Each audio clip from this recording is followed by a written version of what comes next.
बिस्मिल्लाहिर्रहमानिर्रहीम। अस्सलाम वालेकुम। प्रोग्राम सुनो हिंदुस्तान के साथ मैं हूं जन्नत जमशेद और मेरे साथ हैं अजीम राना। नाजरीन, आज हम बड़े अहम मौजू पर गुफ्तगू करेंगे। ना हम अपनी आवाज़ ऊंची करेंगे, ना ही धमकी कि हम साहिब मरवत लोग हैं। दलील और मंतक हमारा तोर्रा इम्तियाज़ है। 13 लाख फौज जो तुम्हारी उम्मीदों का मरकज़ है भारत, और जिसके बलबूते पर तुम इलाके में अपना सिक्का जमाना चाहते हो, वो तिनकों का घोंसला है और घोंसले कभी मकान का नेमुल बदल नहीं हो सकते। कितनी ही लीपापोती करके आपने इसे शोकेस में सजा रखा हो, यकीन करो ये रस्ते हुए कच्चे गढ़े की मानन है। और हम तुम्हें दलील से बताएंगे कि इसके अंदर क्या पक रहा है और क्यों ये हमारी एक कारी ज़र्ब की मोहताज है। अपनी अखलाकी फौज की अखलाकी हालत तो देखो, क्या ये लड़ने के काबिल हैं? गुज़िश्ता हफ्ते भारत के करीब तरीन इत्तेहादी इसराइल ने भारत से शदीद एहतजाज किया, क्योंकि मकबूजा कश्मीर में एक जंगी मश्क के दौरान भारतीय स्पेशल फोर्सेस के अराकीन की जानिब से इसराइली सार्जेंट को जिनसी हरासानी का निशाना बनाया गया। इत्तेहादी ममालिक को तो छोड़िए, भारतीय मीडिया की रिपोर्ट्स के मुताबिक साल 2007 से लेकर 2024 तक 1000 से जायद भारतीय खवातीन एहलकारों को मर्द एहलकारों की जानिब से हिरासानी का निशाना बनाया गया।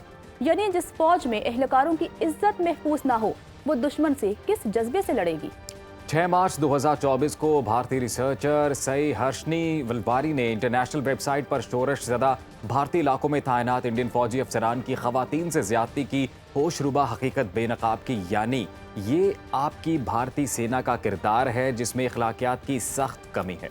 साउथ एशिया टाइम्स ने 31 जनवरी 2025 की रिपोर्ट के मुताबिक 2024 के दौरान काम का दबाव, अफसरान का नामुनासिब रवैया, घरेलू हालात और छुट्टी न मिलने पर मायूसी के सबब भारतीय फौज में 787 खुदकुशी के वाकयात रिपोर्ट किए हैं। हर दूसरे रोज सोशल मीडिया पर वीडियोस वायरल होती हैं जहां भारतीय फौजी एहलकार अपने ऊपर जुल्म की दास्तान सुना रहे होते हैं। सुनो हिंदुस्तान, मोदी कुंबा पाकिस्तान से एक ऐसी फौज को लड़ाना चाहता है जिसका फिटनेस लेवल 0 है। टाइम्स ऑफ इंडिया के मुताबिक 40 से 60% इंडियंस सिविलियंस हाइपरटेंशन के मरीज हैं, लेकिन भारतीय फौज में ये शरह 80% है। सुनो हिंदुस्तान, तुम्हारी फौज की तरह तुम्हारा आर्मर्ड डिवीजन भी अनफिट है। कहने को तुम्हारे पास 4000 टैंक हैं, लेकिन 1500 T-72 जंग के मैदान में उतरने के काबिल ही नहीं। फ्रांस से ट्रांसफर टेक्नोलॉजी मुआहदे के बावजूद इंडियन राफेल फाइटर की तैयारी भी रिश्वत और कमीशन की वजह से नाकाम हुई। राफेल के दरामदी सौदे में तुम्हारे जर्नल्स और सियासतदानों के गठजोड़ का फायदा है। करप्शन से लेकर जिनसी ज्यादती के मुकदमात तक मुलविस भारतीय फौज की पेशावराना काबिलियत सवालिया निशान बन चुकी है। सुनो हिंदुस्तान, क्या ये तुम्हारी फौज जिसे तुम हमारे खिलाफ मैदान में उतारोगे? भारतीय फौज की सलाहियतों और इस्तेदाद का तज्जिया करने के लिए हमारे साथ मौजूद हैं हमारे मेहमान ब्रिगेडियर रिटायर्ड गजनफर अली साहब। बहुत शुक्रिया ब्रिगेडियर साहब आपके वक्त का। भारत में 50 से ज्यादा इस वक्त लिबरेशन मूवमेंट्स चल रही हैं, उनका दबाव है मोदी सरकार पर यकीनन, और फिर ये पेशा वराना तरबियत की कमी है भारतीय फौज में, जिसकी वजह से हम ये देखते हैं कि भारतीय फौज डिमोरलाइज हुई है। तो आपको क्या लगता है, ऐसी इंस्पिरेशन, ऐसी डिमोरलाइजेशन के साथ क्या वो जंग लड़ सकते हैं पाकिस्तान के साथ? जी बहुत बहुत शुक्रिया। पहली बात जो आपने कहा ना, असल में जो प्रेशर किसी हुकूमत के ऊपर होता है वो होता है जो इंटरनल आपकी सिचुएशन होती है। इस किस्म की हालात में जब आप जंग की धमकियां दे रहे हों या जंग की तरफ जाने की कोशिश कर रहे हों या जंग का माहौल पैदा कर रहे हों, और उस जंग के माहौल का तमाम बेसिस जो है वो रिलीजियस एक्सट्रीमिज्म और रिलीजियस हेट्रेड के ऊपर हो, यानी मजहबी मुनाफकत को इस्तेमाल करके, मनाजी मुनाफकत को इस्तेमाल करें, मजहबी दहशतगर्दी को इस्तेमाल करके आप एक जंग का माहौल पैदा कर रहे हैं। जिस तरह अभी नरेंद्र मोदी दुनिया का सबसे बड़ा दहशतगर्द है, तो हिटलर और मुसोलिनी का भी बाप है, उसने ये काम करने की कोशिश की। और उसमें जैसे आपने कहा कि भारत के अंदर न सिर्फ ये कि इंडिपेंडेंस की स्ट्रगल चल रही है, इंसर्जेंसी चल रही है, बल्कि अगर आप ऊपर जाएँ माओ एरिया की तरफ, तो वहाँ 38 डिस्ट्रिक्ट्स हैं जिनको भारत ने बड़े अरसे से रेड कॉरिडोर जो है वो डिक्लेयर किया हुआ है। अब रेड कॉरिडोर का मतलब ये है कि वहाँ पे जो भी भारतीय फौजी जाता है उसको वो माऊ जो है, गोरिल्ले जो है वो उसका तिया पांचा कर देते हैं। तो ये जो चीज़ें, और दूसरी आपने देखा इसके अंदर जो है सिखों की खालिस्तान की जिस तरह मूवमेंट चली, और अभी लेटेस्ट एक चीज़ सामने आई है, उसमें एक इंडियन जो DGMI है, लेफ्टिनेंट जनरल कुमार के क्या उनका नाम है, उनका एक लेटर सामने आया है जो उन्होंने तमाम इंडिया की जो फील्ड फॉर्मेशन हैं, जैसे जो कोर्स हैं, कमांड्स हैं, northern command, southern command, western command, या 15 कोर, 16 कोर, 10 कोर, उन तमाम को उन्होंने लिखा है। और उसका हेडिंग है डिप्लॉयमेंट ऑफ सिख पर्सन और सेंसिटिव ड्यूटीज।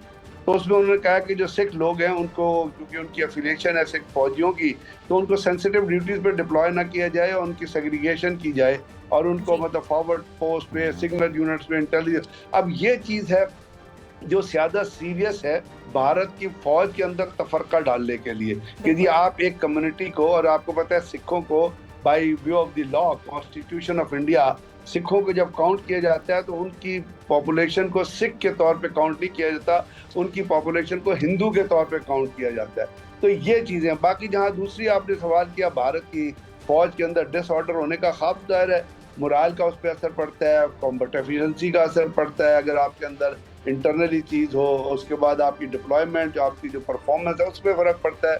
लेकिन एक चीज़ मैं ज़रूर कहूँगा, और मुझे वो हमारे उस्तादों ने सिखाई है, और ये फौज में तमाम आर्मी में पढ़ाई, दुश्मन को कभी अंडर एस्टिमेट ना करो, हमेशा कंपैरिजन करो, ताकि आपका थ्रेट परसेप्शन, आपका थ्रेट लेवल और आपका जो रिस्पांस लेवल है वो आप इस तरह डेवलप कर सकें जो दुश्मन की वीकनेसेस के बावजूद उसके को होते हुए उसके ऊपर सबकत दे जाए। लेकिन तो भारत के अंदर जो भारत की आर्मी बहुत बड़ी आर्मी है। सर, अगर हम खबरों की बात करें, जैसा कि आपने कहा कि भारतीय फौज बहुत ही ज़्यादा उनके मसाइल हैं।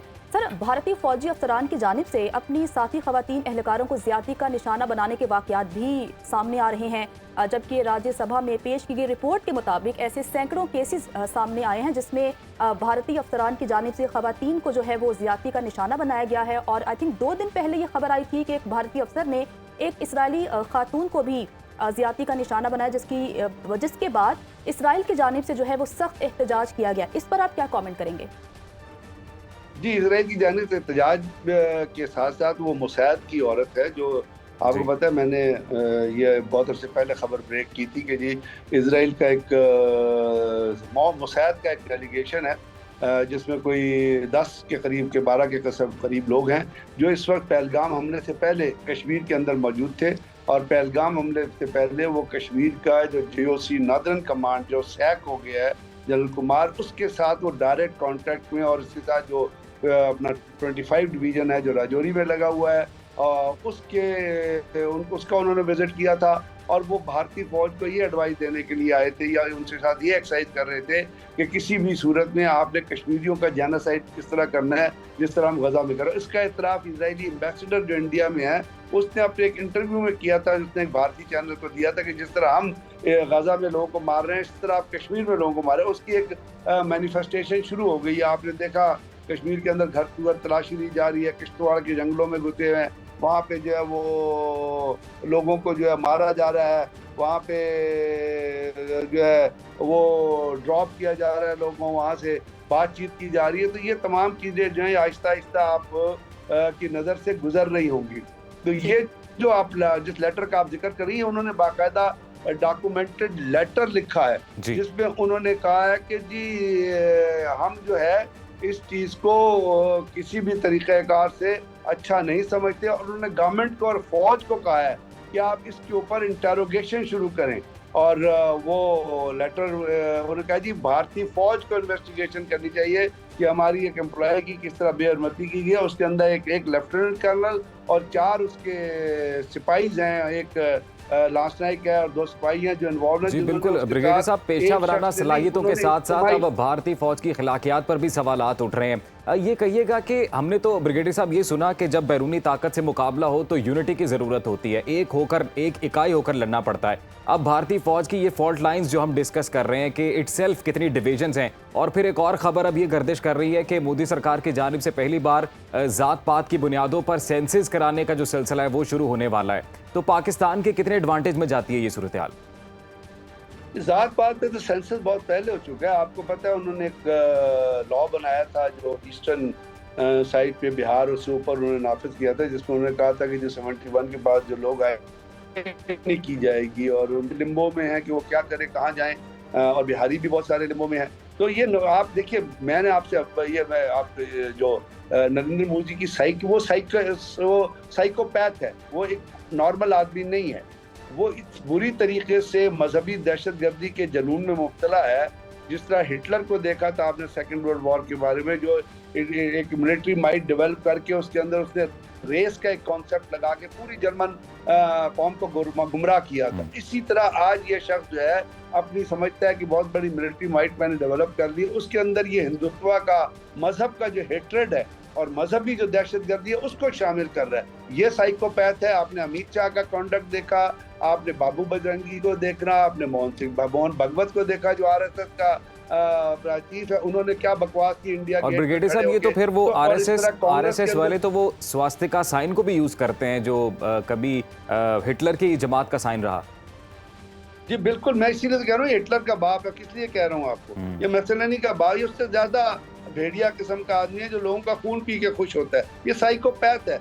यानी आप देखें ना, आरएसएस के जितने वो 34,000 के 33,000 के करीब शाखाज हैं।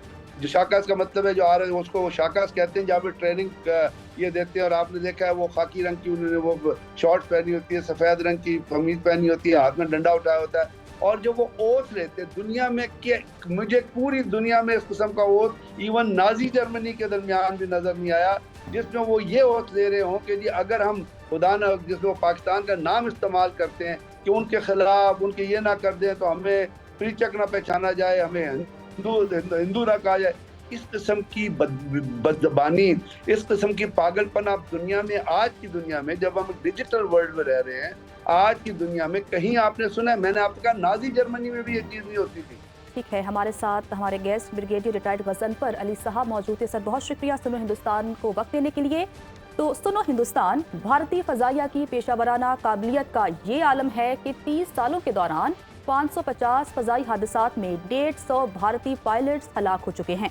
मरने वालों में जनरल बिपिन रावत समेत 13 आला अफसरान भी शामिल हैं। टाइम्स ऑफ इंडिया ने भारतीय फजाइया की जंगी इस्तेदाद पर सवाल उठाते हुए इंकशाफ किया कि IAF को 42 के मुकाबले में 31 स्क्वाड्रन मैसर हैं जो आइंदा बरसों में मजीद कम होकर 26 रह जाएंगे। BBC के मुताबिक MiG-21 के 400 हादसात में 200 पायलट्स की हलाकत की वजह से इंडिया में उड़ते ताबूत का खिताब मिला। टाइम्स ऑफ इंडिया ने कहा कि MiG-21 इतने पुराने हैं कि कोई इतनी पुरानी गाड़ी चलाना भी पसंद नहीं करता। टाइम्स ऑफ इंडिया के मुताबिक भारतीय फजाइया को उम्र रसीदा एयरक्राफ्ट्स पर इन्हसार करना पड़ रहा है, इसलिए कि भारतीय होम प्रोडक्शन तेजस को सुस्त रवि का सामना है। गैर मुल्की राफेल की दरामद भी अभी काफी ताखीर है। सुनो हिंदुस्तान, अब तुम ही बताओ कि 31 स्क्वाड्रन से भारतीय फजाइया 15,000 किलोमीटर से ज्यादा सरहद का दिफा कैसे कर पाएगी? इसी सब पर बात करने के लिए हमारे साथ स्टूडियोज में मौजूद हैं air commodore retired Khalid Chishti साहब। खालिद साहब बहुत शुक्रिया सुनो हिंदुस्तान को वक्त देने के लिए। सर कहिएगा कि 86 अरब डॉलर पर पहुंचे भारतीय दिफाई बजट के बावजूद भारतीय फजाइया को फाइटर जेट्स की कमी का सामना है। भारतीय फजाइया के शॉर्टफॉल का सबब क्या है और क्या इसके पीछे करप्शन की दास्तानें छुपी हैं या फिर ये भारतीय फौज की नाअहली है? देखिए, जो इंडिया का डिफेंस बजट है वो जाहिर है उसके वॉल्यूम और पॉपुलेशन और रिसोर्सेज के हिसाब से है, वो अफोर्ड कर सकते हैं। हम आउट ऑफ द वे जाके उससे ना कभी बजट मैच कर पाएंगे ना दूसरा। करप्शन की दास्तान उनकी अपनी जगह है, लेकिन क्वालिटी ऑफ लीडरशिप और उसकी डिसीजन मेकिंग पे सारा कुछ डिपेंडेंट होता है कि आप कितने ज़्यादा दूरअंदेशी से फैसले करते हैं। और क्योंकि उनको न्यूमेरिकल एडवांटेज है, उनको ये जाहिर है एक अपने ऊपर मान है कि हम बहुत बड़ा मुल्क हैं इस पूरे रीजन का, तो वो डिसीजन लेते वक्त उतनी सेंसिटिविटी, उतनी केयरफुल प्लानिंग शायद मेरी नज़र में उस तरह नहीं होती और यह दूरअंदेशी या विजन नहीं होती जितनी पाकिस्तान में होती है। हम क्योंकि सर्वाइवल के लिए सारी स्ट्रैटेजी बनाते हैं, हमें पता है हमारे सोर्सेज बहुत लिमिटेड है और हमने बहुत बड़े दुश्मन का सामना करना है। जब ये सारी चीज़ें फैक्टर होती हैं तो आपका स्टेक, जैसे आपकी जेब में कम पैसे हों और आपने पूरी फैमिली चलानी हो तो आप बहुत केयरफुल खर्चते हैं, जबकि उनके पास ये लग्जरी है कि वो बड़ा मुल्क है, इकॉनमी बड़ी है, जिसकी वजह से वो ये करते हैं। एक तो ये बात है। दूसरा, पाकिस्तान एयरफोर्स का सबसे बड़ा, पर्टिकुलरली मैं एयरफोर्स की बात कर सकता हूँ, मैं यहाँ एक फाइटर पायलट सर्व करता रहा हूँ 35 साल, तो मैं यहाँ पे साइकोलॉजी हमारी ये है कि हमने आउटनंबर्ड एनिमी के साथ लड़ना है। हमारी चॉइस ऑफ वेपन्स जो होता है, हमारी जो परचेजेस होती हैं, हमारी मिलिट्री डील्स होती हैं, वो बड़ी केयरफुली क्राफ्टेड और वेल डेलिब्रेटेड होती हैं। क्यों? क्योंकि हमने आने वाले वक्तों में उसको टेक्नोलॉजी को रेलेवेंट रखना होता है और हमने ऐसी टेक्नोलॉजी लेनी होती है, हमसे 3 गुना बड़ा दुश्मन जो हो उस पर हम टेक्नोलॉजी और बेटर ट्रेनिंग, मोरल और मोटिवेशन तो है ही है, लेकिन हम टेक्नोलॉजी और टेक्नोलॉजी और ट्रेनिंग के साथ हम उसका मैच कर सकें। तो इसलिए हमारी इस वक्त जो पाकिस्तान एयरफोर्स की स्टेटस है, टेक्नोलॉजिकली हम उनसे बहुत बेहतर है। क्वांटिटी में पर श्योर हम मैच नहीं करेंगे, और नाम करना चाहते हैं, नाम कर सकते हैं। तो इस वक्त हमारा एडवांटेज ये है। तो हिंदुस्तान ने जो राफेल जहाज खरीदे हैं, उनकी अगर जब भी आप बात करना चाहेंगे तो I can comment on the case to case कि जी कौन सी जगह पे उनका कमजोरी है, कौन सी जगह पे हमारी एयरफोर्स को या हमें टेक्नोलॉजिकल एडवांटेज है उनके ऊपर। जी बिल्कुल। खालिद चिश्ती साहब, ये कहिएगा कि जदीद दौर में जंगों का काफ़ी हद तक इन्हिसार फ़ज़ाई बालादस्ती पर हो चुका है। एक नामुकम्मल फ़ज़ाइया के साथ भारत पाकिस्तान पर जंग थोपने के ख्वाब देख रहा है, क्या कहेंगे इस हवाले से? देखिए, आपने पूरी दुनिया की रिसेंट जंगें जितनी देख लें, आपने नोट किया होगा air force first is to enter, सबसे पहले दाखिल होती है जंग में और लास्ट निकलती है वहाँ से, क्योंकि वो एनवायरनमेंट क्रिएट करती है बरी फौज के लिए और बहरी फौज के लिए। और ये लाजिम है कि आजकल की कोई भी फौज अच्छी तैयारी और कैपेबिलिटी के अलावा लड़ी नहीं जा सकती। हिंदुस्तान का ये डिलेमा रहा है कि उनको टेक्नोलॉजिकल, क्योंकि वो ब्यूरोक्रेटिक वहाँ पे चेंज बहुत हैं। मैं आपको एक मिसाल दे देता हूँ आपके नाजरीन के लिए बेहतर समझने के लिए, कि आप जो इनके AP सिंह, उनके एयरफोर्स चीफ हैं इस वक्त हिंदुस्तान के, अभी फरवरी में एक पब्लिक में ओपन सेमिनार में उन्होंने एक इंटरव्यू के दौरान कहा लोगों के सामने कि मैं और मुझे प्लेटफॉर्म चाहिए। प्लेटफॉर्म हम अपनी टर्म में यूज़ करते हैं, मतलब जहाज़ और चाहिए मुझे, और प्लेटफॉर्म्स चाहिए क्योंकि मैं रेलिवेंट रह सकूं दुश्मन के सामने और अपना धाक या दहशत बिठा सकूं। ये इंडियन एयरफोर्स, और ऊपर से उन्होंने जस्टिफाई करते हुए, अपनी बात को सपोर्ट करते हुए कहा कि हमने 2016 में 40 तेजास तैयारों का ऑर्डर किया था। मैं आपके नाजरीन को बताते चलूँ कि तेजास जहाज वो है जो JF-17 के मुकाबले में हिंदुस्तान ने बनाना था। 1985 से ट्राई जारी है, और वो एयर चीफ कहते हैं कि हमें तेजास जहाज 2016 में हमने जो 40 जहाज़ों का ऑर्डर किया था, उनमें से भी हमें पिछले 9 साल में एक भी जहाज़ नहीं मिला। यानी वो हेल्पलेस नज़र आते हैं कि मुझे प्लेटफॉर्म भी और चाहिए, जो मैंने ऑर्डर किया वो मिल भी नहीं रहा है। जबकि पाकिस्तान में आप ऐसा नहीं देखेंगे। जितने भी सरबराहान आए हैं, हर एक ने कॉन्ट्रीब्यूट किया अपने अपने पॉइंट ऑफ व्यू से और एयरफोर्स को आगे लेके चले। आज जो एयरफोर्स है वो स्टैंड अलोन नहीं हो जाती, एक माइंडसेट है। तो हमारी एक हिस्ट्री है और हमें अवेयरनेस भी है, हमें एहसास भी है पाकिस्तान फ़ज़ाइया को कि हमने इस मुल्क के एक्सपेक्टेशन है हमारे से। आपने नोट किया 65 की जंग हो, 71 की जंग हो, पिछले दिनों ये जो अभिनंदन का केस हुआ था, तो पाक फ़ज़ाइया ने थ्रू आउट अपने आप को साबित किया है कि हम लिव अप करेंगे अपनी कौम की एक्सपेक्टेशन और अपनी जो कौम की हमारे से तवक्कुआत है। तो इसी तरह हमने लड़ना है, और हमें पता है कि हमने बहुत ज़्यादा जिम्मेदारी है हमारी ज़मीनी और बहरी अफवाज की हमारे ऊपर, हम उसी हिसाब से तैयारी भी करते हैं। अरे सर, अगर हम भारतीय एयरफोर्स की बात करें तो भारतीय एयरफोर्स में एयर एक्सीडेंट्स का जो इशू है अब वो गैर मामूली हो चुका है। क्या इसकी वजह टेक्नोलॉजी का ना होना है या भारतीय पायलट्स की पेशा वराना महारत इसका सबब है?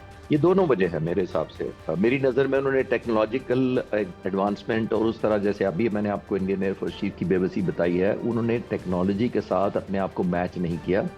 जैसे मैंने कहा, ब्यूरोक्रेटिक हर्डल्स होने की वजह से उनके परचेजेस में डिले होते हैं। किकबैक्स तो होते ही हैं, या करप्शन तो अपनी जगह है, लेकिन डिलेज होते हैं, कॉम्प्रोमाइज़ेस होते हैं, जिसकी वजह से वो जो जहाज़ पुराने उनको हो जाते हैं, उनको ग्राउंड करने की हिम्मत नहीं करते, क्योंकि नए जहाज़ आए नहीं होते। हिंदुस्तान की एयरफोर्स में, जैसे मैंने कहा, अगर उनका एयरफोर्स चीफ कह रहा है मुझे 40 जहाज़ पिछले 9 सालों से नहीं मिले, एक भी जहाज़ नहीं मिला, तो उसके पास क्या चॉइस है? वो ये तो नहीं करेगा कि जो पुराने हो गए उनको ग्राउंड कर दे, उन्हीं को वो चलाते रहेंगे। मेंटेनेंस भी कॉम्प्रोमाइज़ होगी, टेक्नोलॉजी भी कॉम्प्रोमाइज़ होगी, एक्सपर्ट्स भी, स्पेयर पार्ट्स भी। बाज़ दफ़ा दुनिया में स्पेयर पार्ट्स नहीं मिलते फाइटर जहाज़ों के, तो आप उड़ाते रहते हैं कॉम्प्रोमाइज़ करके कि शायद कल को बेहतरी हो जाए, जिसकी वजह से एक्सीडेंट होते हैं। दूसरा, क्वालिटी ऑफ ट्रेनिंग हमारी उनसे कहीं बेहतर है, क्योंकि जो स्टैंडर्ड्स हम सेट करते हैं एक पायलट सेट करने के लिए, बल्कि हर ब्रांच की सिलेक्शन के लिए, वो कहीं ज़्यादा चैलेंजिंग है as compare to Indian air force. ये भी हमें पता है। ये दोनों चीज़ों की कॉम्बिनेशन है। ज़ाहिर है, अगर स्किल कहीं कॉम्प्रोमाइज़ होगी और ऊपर से टेक्नोलॉजी इतनी पुरानी होगी, या वो सीधा जहाज़ होंगे जो मेंटेन अच्छे नहीं होंगे इंजीनियरिंग पॉइंट ऑफ व्यू से, तो वो बाउंड है कि उनके एक्सीडेंट्स ही होंगे। जी खालिद साहब, मेक इन इंडिया और मेड इन इंडिया के दावेदार नरेंद्र मोदी के दौर में भारतीय दिफाई प्रोडक्शन मंसूबों की सुस्त रफ्तार जो मंसूबा है वो एक सवालिया निशान है। क्या वजह है कि 40-45 सालों में तेजस का सिर्फ एक स्क्वाड्रन ही तैयार हो सका है और राफेल अब इंडिया का प्रोजेक्ट बंद करना पड़ गया है? ये अभी कुछ मैं आपको अपडेट करूं कि 2 स्क्वाड्रन क्लेम करते हैं वो, और बॉर्डर से काफ़ी हमारे दूर रखे हैं उन्होंने, हिंदुस्तान ने 2 तेजस के जहाज़ हैं, और वो जहाज़ अभी भी पूरी तरह ऑपरेशनल रेडीनेस इस तरह नहीं है कि उन जहाज़ों का कन्फ्यूजन है कि हमने कौन से मुल्क के इंजन इस्तेमाल करने हैं। कभी वो अमेरिका की तरफ देखते हैं, कभी वो शुरू में रशिया का कहते थे कि हम उनका लगाएंगे, फिर एक दफ़ा उनको इंसेंटिव हुआ कि शायद अमेरिका हमें बेहतर इंजन दे देगा। उसकी वजह से, लैक ऑफ डिसीजन मेकिंग की वजह से और लैक ऑफ एग्रेसिवनेस की वजह से वो प्रोजेक्ट ही लेट होता गया। जब हो गया है तो अभी भी वो उसकी सर्टेनिटी नहीं है, उनके पायलट्स को और उनके टेक्नीशियंस को और उनके इंजीनियर्स को वो कॉन्फिडेंस नहीं है जो हमारे पायलट्स और इंजीनियर्स और टेक्नीशियंस को JF-17 थंडर पर है, क्योंकि ये ऑलमोस्ट अपने हाथों से हमने बनाया। JF-17 दुनिया की वाहिद मिसाल है तकरीबन 200 मुल्कों में से कि किसी एयरफोर्स ने अपना जहाज खुद बनाया हो। बाहर की जितनी कंपनियां हैं वो आउटसोर्स करती हैं मैन्युफैक्चरिंग, यानी कि वो जहाज कोई और F-16 अमेरिकन एयरफोर्स ने नहीं बनाया, JF-17 हमने बनाया, यानी tailor made to our requirement, और हम उसी तरह अपग्रेड भी करते रहते हैं। हमारा इतना क्लोज लाइजन है मैन्युफैक्चरिंग के साथ कि जो हमारे चाहते हैं वही हमारे इंजीनियर्स और टेक्नीशियन जाके इनकॉर्पोरेट कर देते हैं। जबकि उनमें तेजास में ब्यूरोक्रेटिक हर्डल बहुत है, क्योंकि हिंदुस्तान एरोनॉटिक्स बनाती है, वो इंडियन एयरफोर्स के नीचे नहीं आती है, उसका जिम्मा नहीं है। जब ये पायलट को रिपोर्ट बैक करते हैं, टेक्नीशियन शिकायत करते हैं, वो होते होते ब्यूरोक्रेट उन तक पहुंचती है, फिर वो जब एड्रेस होती है तो लॉन्ग चेन है, जिसकी वजह से उनको डिसअपॉइंटमेंट फेस करनी पड़ रही है और अनसर्टेनिटी भी पूरे प्रोजेक्ट में। जाहिर है जब अनसर्टेनिटी हो, डिलेज हो पूरे प्रोजेक्ट में, तो पायलट्स का और इंजीनियर्स का भी फेथ उस प्रोजेक्ट पर खत्म हो जाता है कि शायद इस जहाज में वैसे ही कोई मसले हैं। साइकोलॉजिकल आपको एक नेगेटिविटी आ जाती है उन जहाज़ों के बारे में कि शायद ये जहाज हमारे लिए ठीक नहीं है। तो ये अनफॉर्चुनेट पार्ट है उनके लिए। अच्छा सर, भारत के मुकाबले में अददी लिहाज से कम पाकिस्तानी फजाइया का कैसे आप मुवाजना करेंगे? वो क्या है जो हमारे लिए हौसला मंद और फख्र का सबब है? देखें, अददी तो कभी भी हमने मैच नहीं किया और ना हम कर सकते हैं और ना शायद करेंगे हम आने वाले वक्तों में, क्योंकि न्यूमेरिकली सुपीरियर इंडिया के पास रिसोर्सेज भी ज़्यादा हैं। उसने बहुत सारे मुल्कों को थ्रेटन एट वन टाइम किया होता है, वो चाइना के साथ मुकाबले में रहता है। तो हम न्यूमेरिकली या नंबर का मुकाबला तो कभी भी नहीं करेंगे हिंदुस्तान के साथ। हाँ, हम 2 चीज़ों में मुकाबला करेंगे। हम करेंगे एक क्वालिटी ऑफ ट्रेनिंग और एक जज्बे के अंदर। क्वालिटी ऑफ ट्रेनिंग में जज्बा और दोनों को इसलिए मिक्स कर रहा हूं कि हमारे पास चॉइस ही नहीं है, उस गैप को आपने कहीं तो प्लग करना है। जब आप ये कर लेते हैं, क्वालिटी ऑफ ट्रेनिंग अच्छी कर लेते हैं और जज्बा तो हमारा है, तो अगली चीज जो आपने टेक कर करनी होती है, जो पाकिस्तान एयरफोर्स ने टेक कर की है, जिसका ख्याल रखा है बड़ी अच्छी तरह, वो है टेक्नोलॉजिकल एडवांटेज। हम टेक्नोलॉजी से उनके ऊपर सबकत हासिल लेके जाएंगे। हमारे जो मिसाइल्स और वेपन्स हैं, हम मेक श्योर करते हैं कि हम वसीदा ना खरीदें, हम फ्रंट लाइन खरीदें, हम स्टेट ऑफ द आर्ट खरीदें जो दुनिया में बेस्ट अवेलेबल होते हैं। उससे हमें न्यूमेरिकल एडवांटेज रहता है। तो जाहिर है जब एक जज्बा शामिल हो जाए, क्वालिटी ऑफ ट्रेनिंग आपकी अच्छी हो जाए और टेक्नोलॉजी आपकी अच्छी हो जाए, मिसाइलों में, जहाज़ों में, beyond visual range missile fire करने में, तो आपको बिला महाला दूसरे मुल्क पर सबकत मिलती है, जो इंशाल्लाह हमें है। जैसे मैं आपको छोटी सी मिसाल देता हूं कि अभी राफेल जब खरीदा गया था तो 150 किलोमीटर तकरीबन उसके मिसाइल की रेंज है एयर टू एयर फायरिंग में। एयर टू एयर का मतलब है कि एक जहाज मिसाइल जब फायर करेगा, दुश्मन जहाज को मारने 150 किलोमीटर दूर तक तकरीबन वो मार सकता है। तो ये बहुत बड़ा एडवांटेज था जो इंडिया ने हासिल कर लिया था ऑलमोस्ट। लेकिन जब तक जहाज डिलीवर हुए, पाक फिजाइया की लीडरशिप ने बहुत प्रॉम्प्ट फैसला किया और 2022 मार्च में हमने J-10C का एक पूरा स्क्वाड्रन खड़ा कर दिया इंडिया से, चाइना से इंपोर्ट करने के बाद एस्टेब्लिश कर दिया, ऑपरेशनलाइज कर दिया, डे एंड नाइट पायलटों को ट्रेनिंग मुकम्मल कर दी, हमारे इंजीनियर ट्रेंड हो गए। और उसी के ऊपर हमने PL-15 एक वेपन खरीदा जो एयर टू एयर मिसाइल है, जिसकी रेंज राफेल के मुकाबले में 150 किलोमीटर के मुकाबले में 200 किलोमीटर से भी ज्यादा है।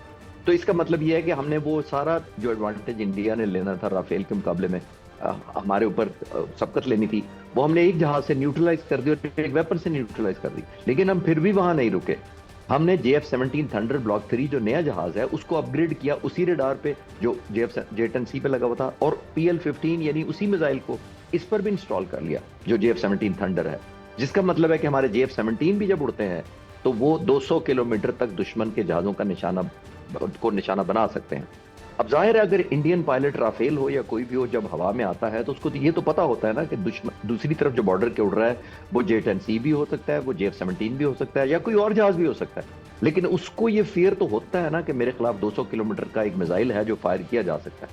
तो ये हमें साइकोलॉजिकल एडवांटेज भी एट दी एंड जाके हो जाती है, अपार्ट फ्रॉम द जो टेक्नोलॉजी की एडवांटेज है। तो ये सारे रीजन है जिसकी वजह से हम उनसे बेहतर इंशाल्लाह परफॉर्म कर रहे हैं और करेंगे भी इंशाल्लाह। जी बिल्कुल, बहुत शुक्रिया आपका air commodore retired Khalid Chishti साहब। आपने सुनो हिंदुस्तान को वक्त दिया और आपने तमाम तर सूरत हाल से मुतल्लिक अपना तज्जिया पेश किया। तो जन्नत, ये है वो असल हक़ाइक़, ये है वो सूरत हाल जो हम अपनी आवाम को, जो कि बरसगीन पाक व हिंद दोनों तरफ बसते हैं, पाकिस्तान में भी और भारतीय साइड पे भी, कि जो हक़ाइक़ हैं, जो ग्राउंड रियलिटी है, वो हम अपने नाज़रीन तक हमने पहुँचा रहे कोशिश हैं। की है कि हम भारतीय फौज को आईना दिखा सकें कि वो सिर्फ जंग के नारे ना लगाएं, जरा वो अपने घर को देखें, भारतीय फौज के अंदर क्या हो रहा है, जी। जो भारतीय फौज के अफसरान हैं, एहलकार हैं, वो किस तरह से डिप्रेशन का शिकार हैं। तो मोदी सरकार की जो सारी तवज्जो पाकिस्तान पर है, जरा वो तवज्जो भारतीय जो अफवाज के वो एहलकार जो कि हाइपर टेंशन का शिकार है, बीमार हैं, उन पर तवज्जो दें। और हम आने वाले एपिसोड्स में भारतीय फौज की हाइपर टेंशन और उनकी टेंशन में मजीद इजाफा करते रहेंगे। आज तक के लिए हमें इजाज़त दीजिए। खुदा हाफिज़।